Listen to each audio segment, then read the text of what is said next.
Madame Anne Gilbert, qui est cadre de santé dans l'unité de soins palliatifs de l'hôpital Joseph Ducoing, est absente aujourd'hui. Elle n'a pas pu venir et donc elle m'a demandé de reprendre son texte.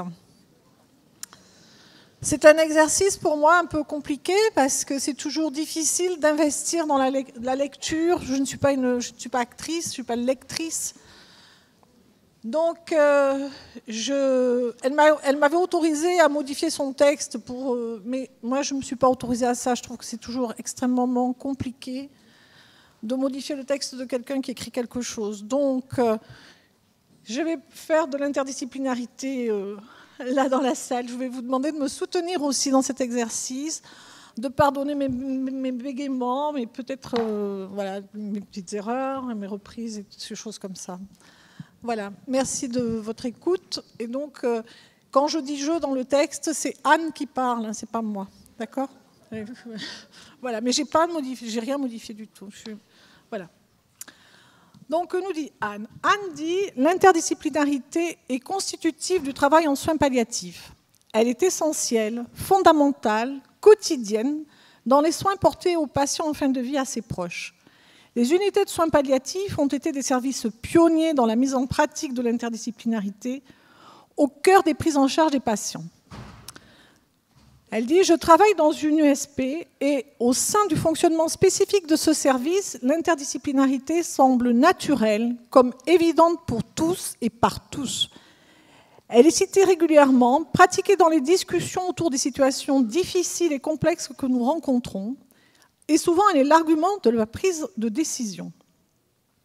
Nous avons bien intégré l'interdisciplinarité dans nos pratiques, si bien même que parfois, je me demande si nous ne risquons pas de banaliser ce concept et de perdre en route le sens et la finalité du travail interdisciplinaire. En quoi celui-ci consiste-t-il réellement? Comment, concrètement, faisons-nous pour faire vivre l'interdisciplinarité dans le service? Quels en sont les avantages, les intérêts, les limites? Pour mener à bien cette réflexion, je me suis appuyée sur mon expérience professionnelle en tant qu'infirmière, puis cadre de santé à l'unité de soins palliatifs, et sur les témoignages de mes collègues infirmiers et aides-soignants.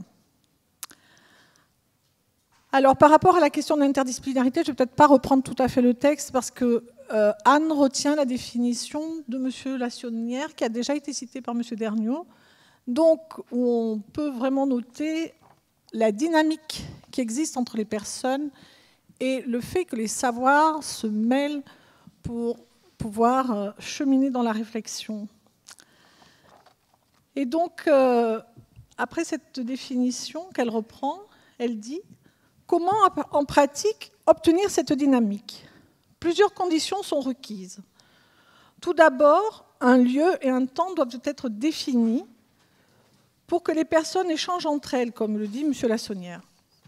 Dans l'unité de soins palliatifs, l'interdisciplinarité s'exerce au quotidien, tous les matins à 9 h, lors des transmissions des infirmiers et aides-soignants aux médecins.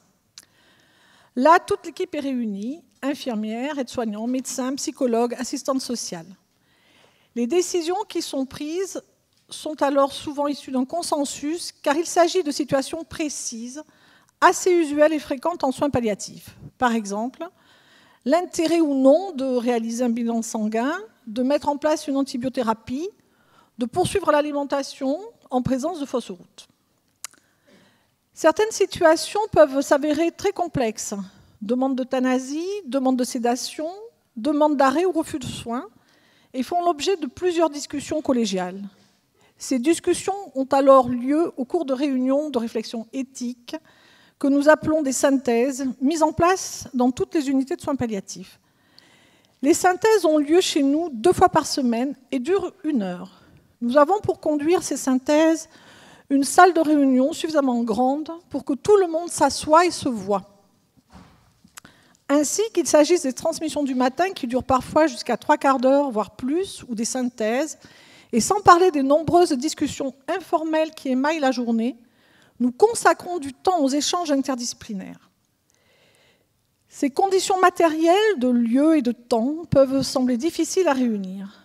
Pourtant, Elles sont les bases préalables indispensables à la mise en œuvre de l'interdisciplinarité au sein d'une équipe. Et je crois que n'importe quel service de soins peut se donner les moyens, ces moyens-là. Ce n'est pas tout à fait identique, mais elle en parle juste après. Il s'agit, à mon sens, davantage d'une volonté, d'un choix de travailler ensemble que d'un manque de moyens et de temps. J'en veux pour preuve l'exemple d'une de mes collègues cadres qui, après avoir travaillé plusieurs années en soins palliatifs, a occupé un poste dans une maison de retraite. Elle avait été d'emblée frappée par le fait que les équipes ne communiquaient pas entre elles. Les infirmières pouvaient passer une journée de 12 heures de travail et ne voir leurs collègues aides-soignantes que 10 minutes lors des transmissions orales et encore. Ma collègue avait donc entrepris de mettre en œuvre des réunions hebdomadaires, interdisciplinaires, auxquelles participaient le médecin coordinateur, le psychologue, les aides-soignantes, les ASH, les infirmières et le cadre, bien sûr. Ces réunions avaient lieu dans le bureau du cadre, suffisamment grand pour contenir une table ronde et beaucoup de chaises. J'ai pu assister à une de ces réunions. Le personnel de l'établissement, bien que submergé de travail, trouvait toujours le temps nécessaire pour y participer, l'objet de ces réunions étant bien sûr la prise en charge du résident. Mais c'était aussi l'occasion d'aborder de nombreuses questions concernant les collègues, la répartition et l'organisation du travail, les difficultés des uns et des autres. Les débats étaient incroyablement animés, la soif d'échange et le besoin d'expression étaient palpables. Cette volonté de travailler ensemble pour une meilleure prise en charge du patient fait partie, à mon avis, de notre devoir de soignant. Par ailleurs, la mise en place de ces réunions pluridisciplinaires dans cette maison de retraite avait participé à la construction d'une équipe forte et autonome. L'équipe est en effet une autre condition indispensable au travail interdisciplinaire. C'est Fort-Marié qui dit « Le projet disciplinaire doit faire l'objet d'une organisation du travail axée autour du travail en équipe. » L'interdisciplinarité requiert donc une équipe construite en cohérence et en cohésion. C'est en grande partie la force et la puissance de cohérence et de cohésion de l'équipe qui déterminent la qualité des soins et du travail en soins palliatifs. Ce qui signifie des soignants conscients de l'importance de leur rôle auprès du patient, quel que soit leur niveau de compétence, confiants dans leurs propres capacités, confiants envers leurs collègues, respectueux du travail de chacun et solidaires. La solidité d'une équipe est fragile. Une équipe met du temps à se construire et peut se désintégrer très vite. De plus, dans une unité de soins palliatifs, les conflits ne demandent qu'à surgir parce que les situations sont difficiles physiquement, moralement, psychologiquement. Les unités de soins palliatifs sont comme des bulles, des espaces fermés, protégés, où nous vivons ensemble jour après jour et où nous partageons des expériences professionnelles et personnelles parfois très riches, mais aussi parfois très dures. Aussi, les émotions peuvent être vécues de façon très exacerbée. C'est pourquoi les soignants en soins palliatifs doivent faire preuve de maturité professionnelle afin de ne jamais perdre de vue les valeurs et les principes fondamentaux à l'œuvre en soins palliatifs. La formation continue est un des moyens pour les soignants de se maintenir dans une posture professionnelle exigeante. Moyennant quoi, les soignants de soins palliatifs sont des professionnels accomplis et de forts bons débatteurs dans les discussions interdisciplinaires. C'est vrai que dans les discussions interdisciplinaires, ça, on parle. Hein. On est quatre, il y a trois collègues dans la salle, donc elles pourront témoigner après si jamais il y a des questions. Par ailleurs, à l'unité de soins palliatifs, les infirmières et les aides-soignantes travaillent toujours en binôme. Le binôme est, à mon sens, à la fois indispensable pour la cohésion de l'équipe et le premier élément de l'interdisciplinarité. Dans le binôme, comme dans tous les autres membres de l'équipe, il est nécessaire que chacun connaisse et respecte son propre champ de compétences et celui des autres. Dans ce cadre-là, le travail et la parole de chacun ont la même valeur. C'est ce que nous dit ce troisième auteur, c'est Julian. L'interdisciplinarité affirme très fort la valeur de chaque discipline et lui reconnaît pleine et entière légitimité, point de suspension, met le disciple au défi de son ignorance en l'obligeant au respect de l'autre dans un effort d'humilité. C'est dans Infocara 2007. Ce qui signifie que chacun dans l'équipe doit accepter l'avis de l'autre et parfois s'y ranger, même si son propre avis diffère. On peut accepter l'avis de l'autre, c'est-à-dire l'écouter et reconnaître sa légitimité, même s'il est à l'opposé de son propre avis. C'est là, je crois, même le sens même de la discussion interdisciplinaire. Comme nous le dit M. Lassonnière, le conflit d'idées, de valeurs, de points de vue au sein du groupe pendant la discussion est le signe de la vitalité du travail interdisciplinaire. Dans l'unité de soins palliatifs, les personnes ont, elle a mis des guillemets, l'habitude de ces discussions interdisciplinaires. Même si certains ont du mal à prendre la parole en public par timidité, car c'est une prise de risque aussi, la plupart de nos discussions interdisciplinaires sont du genre animé. Des situations complexes provoquent débats et discussions sans toujours parvenir au consensus auquel nous aspirons pour la meilleure prise en charge possible. Nous débattons beaucoup, surtout si les points de vue sont différents. L'objectif est de parvenir à une décision qui soit acceptée par toute l'équipe et notamment par ceux que cette décision ne convainc pas. Le problème est, sans consensus, comment est la prise de décision? D'autre part, dans la mesure où la décision revient au médecin, quel est le véritable enjeu de l'interdisciplinarité? Et là, Anne cite quelques exemples de vécu de décision dans l'unité, en tout cas de réflexion. Il m'est arrivé, lorsque j'étais infirmière, de m'occuper d'un patient qui n'allait pas très bien et le médecin avait prescrit une prise de sang. Cet examen ne me semblait pas indispensable, pourtant j'ai tenté de le réaliser. Or, il s'est avéré que le patient avait un faible réseau veineux et de plus, il présentait des rétractions des membres supérieurs, de telle sorte que déplier son bras lui était très douloureux. J'ai essayé une fois d'effectuer le prélèvement sanguin, sans résultat bien entendu. J'ai demandé à ma collègue qui a fait une nouvelle tentative, toujours infructueuse. J'ai donc exposé la situation au médecin, demandant si la prise de sang était vraiment nécessaire. Ils m'ont tous, ils étaient 4, répondu que oui, absolument, je devais faire ce prélèvement. Je n'ai pas davantage discuté. Nous avons passé le reste de la journée avec mes collègues à piquer ce patient. Nous ne sommes parvenus à aucun résultat. Nous avons poursuivi les soins en nous passant de ce bilan, sans grande conséquence sur l'état du patient, sinon de lui avoir provoqué des douleurs inutiles. Je me suis demandé pourquoi je n'avais pas défendu davantage ma position. La force du pouvoir médical, l'habitude en tant qu'infirmière de suivre des prescriptions, non de les contester, la confiance en l'équipe, nul ne semblant heurté par cette prescription, le manque de recul.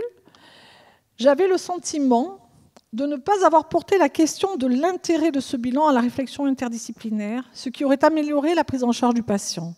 Je ne m'étais pas positionnée devant les médecins en tant que soignant dont la parole a la même valeur, et j'avais adhéré à la décision médicale sans pousser davantage ma réflexion. J'ai pris conscience alors que la pratique de l'interdisciplinarité relevait d'une attention et d'une exigence permanente. Elle cite un autre exemple. Nous avons eu à accueillir un patient que nous avons gardé plusieurs semaines, puis l'évolution de sa pathologie nous a conduit à l'adresser à un autre établissement, notre structure n'étant plus adaptée.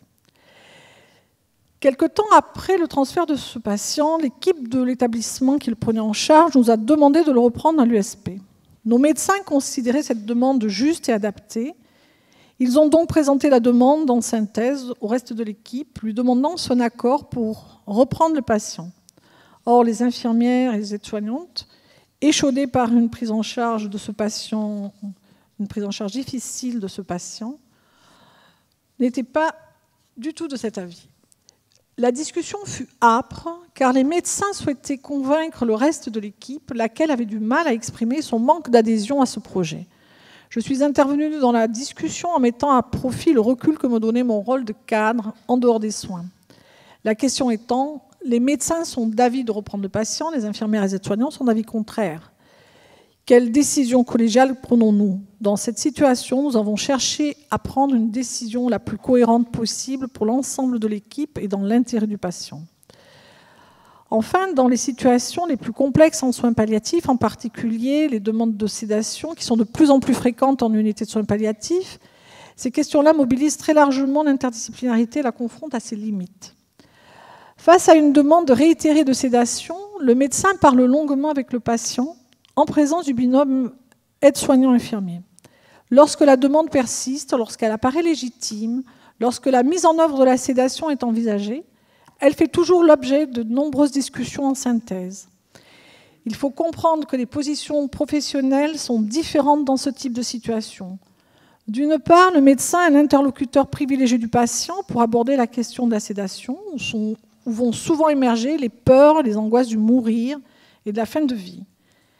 Et puis, la décision est médicale et la responsabilité du médecin est fortement engagée, tant sur le plan purement pénal, mais aussi vis-à-vis du patient, de ses proches et vis-à-vis de l'ensemble de l'équipe.